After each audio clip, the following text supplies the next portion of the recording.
जंतर मंतर से नीट मामले को लेकर चल रही भूख हड़ताल से जो तस्वीरें निकलकर सामने आ रही हैं, उन्हें देखकर फिल्म 3 इडियट्स का वो डायलॉग याद आ रहा है, जब जॉय लोबो की मौत के बाद रैंचो पूरे सिस्टम के सामने खड़ा होकर कहता है, सर ये सुसाइड नहीं मर्डर है, और एक झटके में सब शांत हो जाते हैं।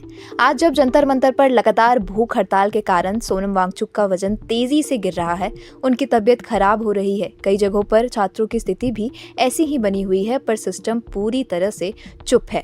अब तक इस मामले को लेकर किसी भी हायर अथॉरिटी की तरफ से कोई भी बयान सामने नहीं आया है, ना तो कोई पोस्ट किया गया है। इसी पर एक्स पर पोस्ट करते हुए अभिजीत दिपके ने लिखा था कि भूख हड़ताल के बाद तो अंग्रेजों को भी दया आ गई थी हम पर, लेकिन यहाँ की सरकार को कोई फर्क नहीं पड़ता। हालांकि सोनम वांगचुक रहने वाले हैं लद्दाख के, पहाड़ों की ठंडी और साफ हवा में जीने वाले इंसान के लिए दिल्ली के मैदानों की ये झुलसाने वाली गर्मी और प्रदूषण झेलना वैसे ही बहुत मुश्किल है।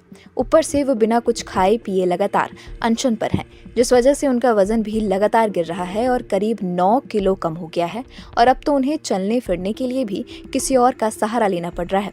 कुछ दिनों पहले चेकअप के लिए डॉक्टर्स भी आए थे। जब उठाकर उन्हें वजन चेक करवाने की बारी आई तो उस दौरान भी उन्हें चक्कर आने की वजह से बैठाना पड़ा कुछ देर। यहाँ मैं आपको याद दिला दूं कि सोनम जी ने बॉर्डर पर तैनात हमारे भारतीय सेना के जवानों के लिए सोलर हीटेड मिलिट्री टेंट बनवाए थे ताकि जवानों को आराम मिल सके।